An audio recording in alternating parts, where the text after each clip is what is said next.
온 세상을 물로 심판하신 이후 노아와 그 식구들은 완전히 황폐화된 세상에서 새로운 출발을 하게 되었습니다. 하나님은 첫사람 아담에게 그랬던 것처럼 노아에게 복을 주시고 그들로 이 땅에 번성하고 충만하여 이 땅을 정복하고 다스리도록 하게 하셨습니다. 그 말씀이 창세기 9장 1절 내용입니다. 하나님이 노아와 그 아들들에게 복을 주시며 그들에게 이르시되 생육하고 번성하여 땅에 충만하라. 그러나 노아와 그 식구들이 마주한 생활과 현실은 정말이지 한숨이 나오고 막막하기만 한 것이었습니다. 왜냐하면 노아의 새 출발은 낙원에서 시작한 것이 아니었기 때문입니다. 노아는 지금 죄로 인해 완전히 황폐해져 가고 또 망해버린 세상을 마주하고 있습니다.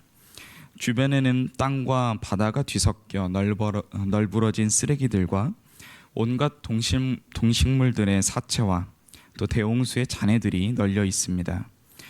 땅의 소산으로 먹을 식물이 없으므로 인류 역사에서 처음으로 육식이 허락되었고 다시 발생할지 모르는 물에 대한 심판의 두려움도 가지고 있었습니다.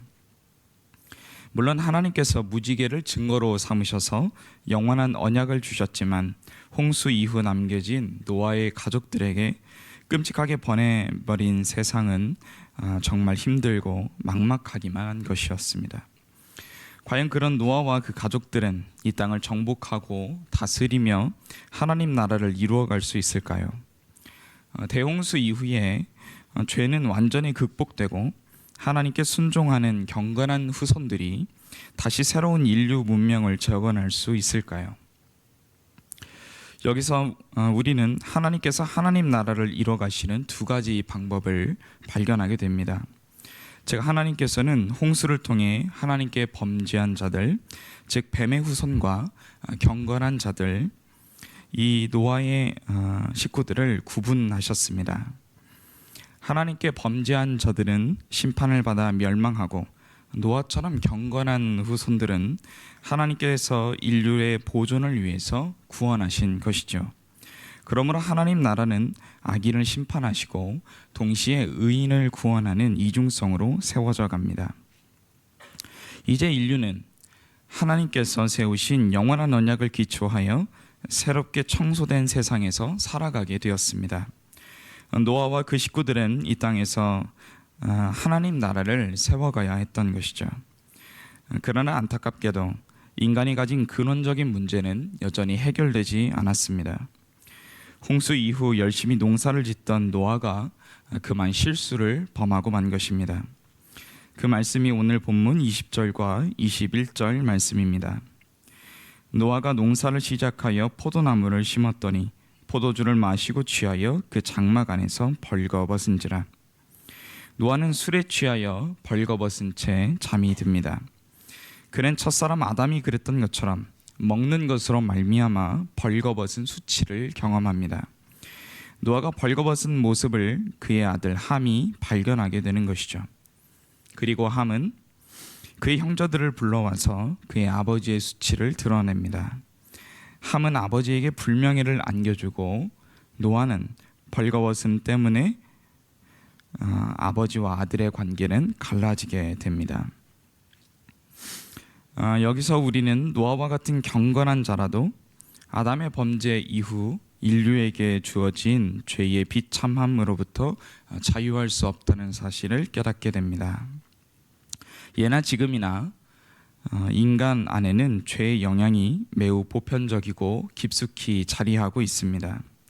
우리 안에는 다른 사람을 향한 미움과 편견, 증오와 탐심 등이 여전히 마음속에 가득한 것을 발견하게 됩니다. 심지어 예수를 믿는 사람들에게도 이것은 사실입니다. 여전히 우리 안에는 죄의 뿌리가 강력한 힘을 발휘하고 있습니다. 우리가 잠깐 방심하는 틈을 타서 죄는 금세 불꽃처럼 살아나고 맙니다. 가령 우리는 죄의 강력한 영향을 매일의 일상에서 경험합니다. 새해가 되면서 다짐했던 경건한 마음들은 한 달도 되지 않아 무너지기 시작합니다. 하나님 앞에 헌신하며 가족을 사랑하고 이웃에게 친절히 대해야겠다는 선한 마음은 오래가지 않습니다. 반면에 쉽게 화를 내고 짜증을 내며 하나님께 불순종하는 모습은 우리의 일상 속에서 늘 반복하여 일어나는 일입니다.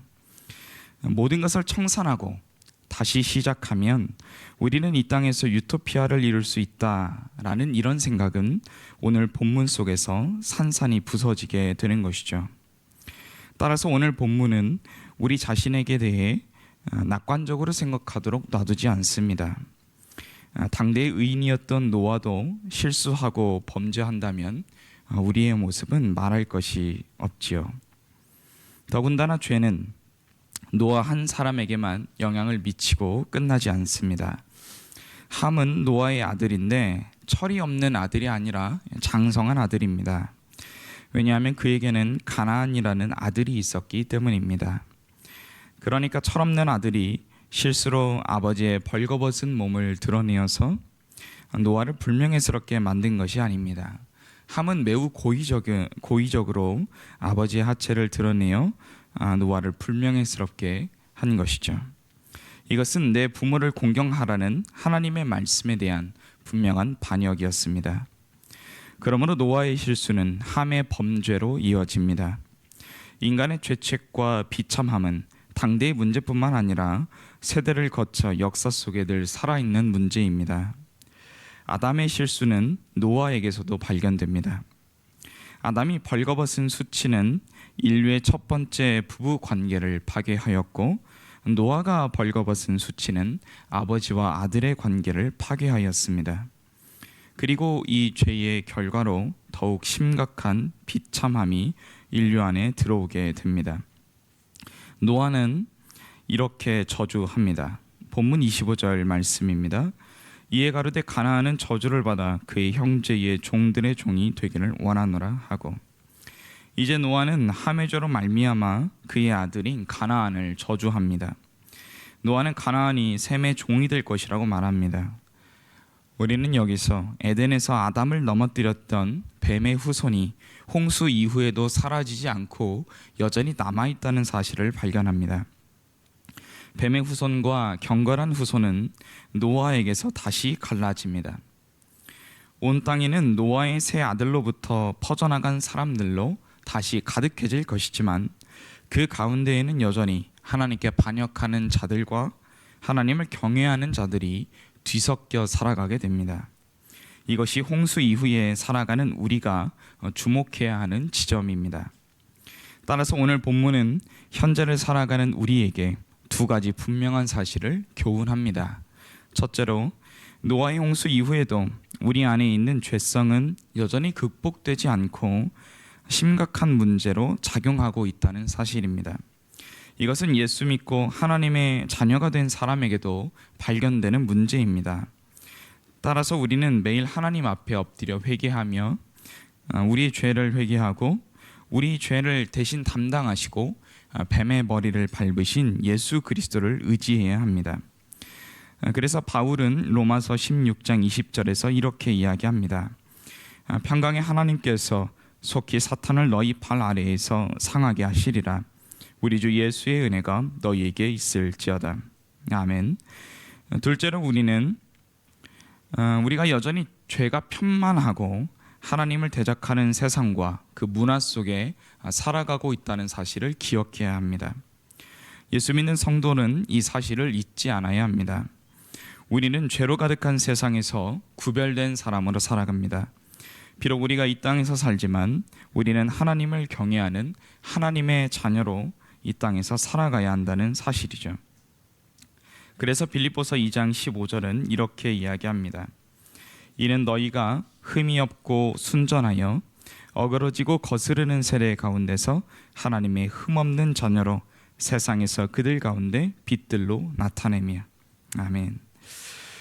오늘 하루를 살아갈 때 이 두 가지 사실을 기억하며 악하고 패역한 세대 가운데에서도 하나님의 자녀로 승리하는 우리 모두가 되기를 주님의 이름으로 축복합니다. 기도하겠습니다.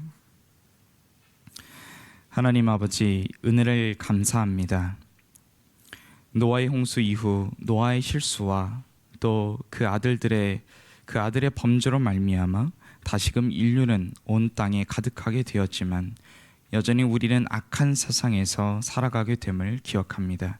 주님, 오늘 하루를 살아갈 때 우리 안에 여전히 남아있는 죄의 영향과 또 악한 세상에서 하나님의 경건한 사람으로 하나님을 경외하는 하나님의 자녀로 살아갈 수 있는 복을 우리에게 허락하여 주옵소서. 하루를 살아갈 때 우리의 무심령과 마음과 생각을 지키시고 보호하시고 인도하여 주옵소서. 감사드리며 예수님의 이름으로 기도하옵나이다. 아멘.